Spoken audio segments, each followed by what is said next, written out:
اعوذ باللہ من الشیطان الرجیم بسم اللہ الرحمن الرحیم رب اشرح لی صدری ویسر لی امری واحلل عقدۃ من لسانی یفقہوا قولی۔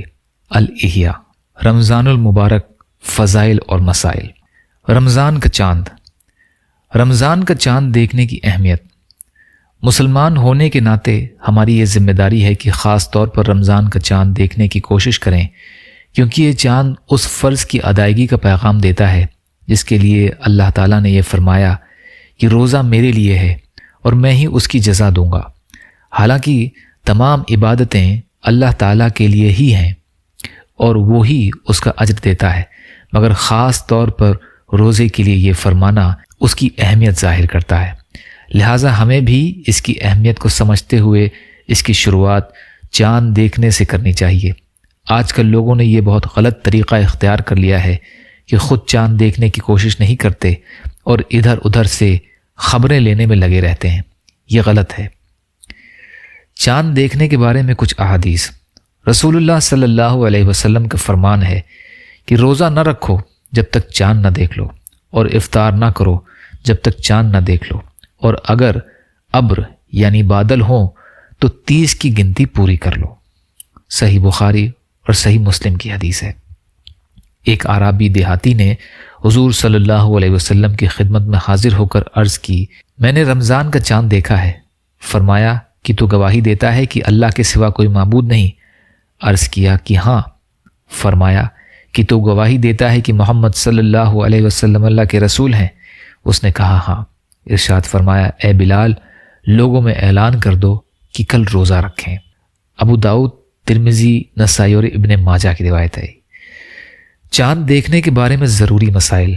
5 مہینوں کا چاند دیکھنا واجب کفایہ ہے۔ شعبان، رمضان، شوال، ذی القعدہ اور ذی الحجہ۔ شعبان کا اس لیے کہ اگر رمضان کا چاند دیکھتے وقت ابر یا غبار ہو تو 30 پورے کر کے رمضان شروع کریں، اور رمضان کا روزہ رکھنے کے لیے، اور شوال کا روزہ ختم ہونے کے لیے، اور ذی القعدہ کا ذی الحجہ کے لیے، اور ذی الحجہ کا بقرہ عید کے لیے۔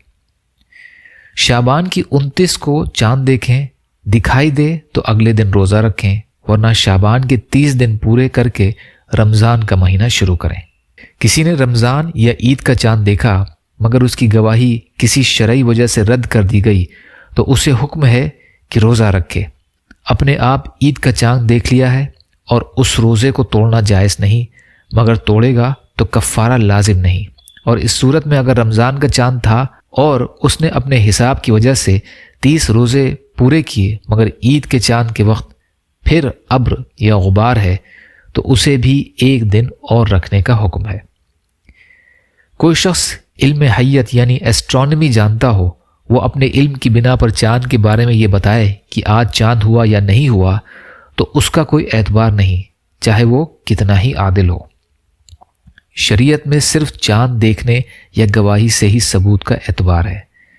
بادل اور غبار میں رمضان کے چاند کا ثبوت ایک مسلمان، سمجھدار، بالغ، ظاہر میں شریعت پر چلنے والا اور عادل شخص سے ہو جاتا ہے۔ وہ مرد ہو یا عورت، آزاد ہو یا باندی، غلام ہو یا ایسا شخص جس نے حد لگنے کے بعد توبہ کر لی ہو۔ عادل ہونے کا مطلب یہ ہے کہ کم سے کم متقی ہو، یعنی کبیرہ یعنی بڑے گناہ سے بچتا ہو، اور صغیرہ یعنی چھوٹے گناہ سے بھی بچتا ہو، اور ایسا کام نہ کرتا ہو جو اخلاق کے خلاف ہو، جیسے بازار میں کھانا۔ فاسق اگرچہ رمضان کے چاند کی شہادت دے، اس کی گواہی قابل قبول نہیں۔ اگر اسے امید ہے کہ اس کی گواہی قاضی قبول کر لے گا تو اسے لازم ہے کہ گواہی دے۔ مستور یعنی جس کا ظاہر حال شریعت کے مطابق ہے مگر باطن کا حال معلوم نہیں، اس کی گواہی بھی رمضان کے علاوہ قابل قبول نہیں۔ جس عادل شخص نے رمضان کا چاند دیکھا اس پر واجب ہے کہ اسی رات میں شہادت ادا کر دے، یہاں تک کہ اگر باندی یا پردہ نشین عورت نے چاند دیکھا تو اس پر گواہی دینے کے لیے اسی رات میں جانا واجب ہے۔ باندی کو اس کے لیے اپنے مالک سے اجازت لینے کی بھی ضرورت نہیں۔ آزاد عورت کو بھی گواہی کے لیے جانا واجب ہے، اس کے لیے شوہر کی اجازت ضرورت نہیں، مگر یہ حکم اس وقت ہے جب اس کی گواہی کی بنا کام نہ چلے، ورنہ ضرورت نہیں۔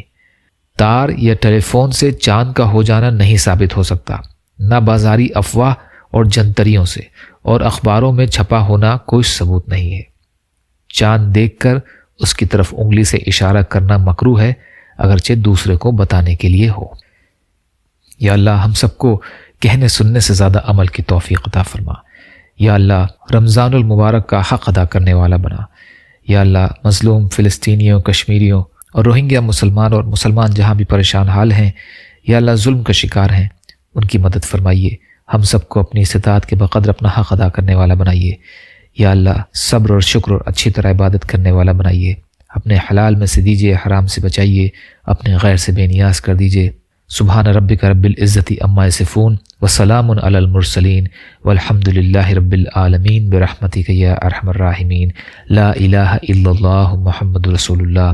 السلام علیکم۔